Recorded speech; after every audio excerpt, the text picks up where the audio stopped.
Welcome back. How exciting to be here again, introducing a new text set. When I teach reading, my favorite thing to do is to introduce a new text set. So I'm really happy to be sharing a new one with you, something you may have never read before, may not have even heard of. So this is a pretty exciting day for us. So let's see what we've got. We have something called hybrid text today. And you're like, well, I may have heard that word hybrid before. Maybe I haven't. So let's stop for a minute and let's think about what the word hybrid means. So, hybrid is when you're combining two or more things to come up with something new or different. And a good example I can give of a hybrid is now we have cars that are called hybrid cars. So, these cars can drive with an electric motor or they can run on a gas powered motor, and those are considered hybrid cars because they're two different forms of a automobile brought together as one new one that's new and exciting. But our hybrid text set is going to be fiction and nonfiction.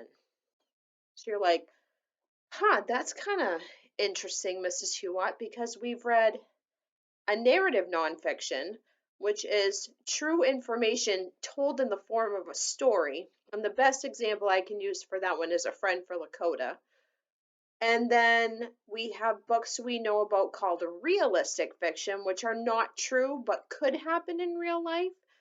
Well, this is kind of like both of those, but it's a little bit different too.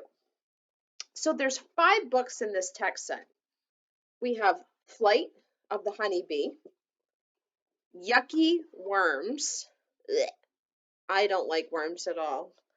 We've got Pythons, which I know a lot of people don't like snakes either, but we're going to talk about why authors write books about things people might be afraid of or don't like. So let's get back to that. Seahorses, which are very kind of elusive creatures, but we all think they're kind of interesting and they're pretty adorable. And then we have Caterpillar.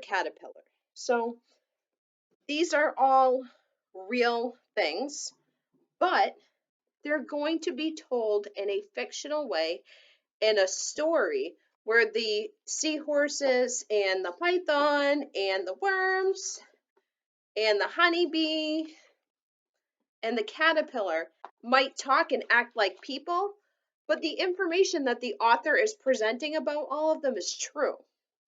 So you're like, that's a hybrid text. Yeah, that's a hybrid.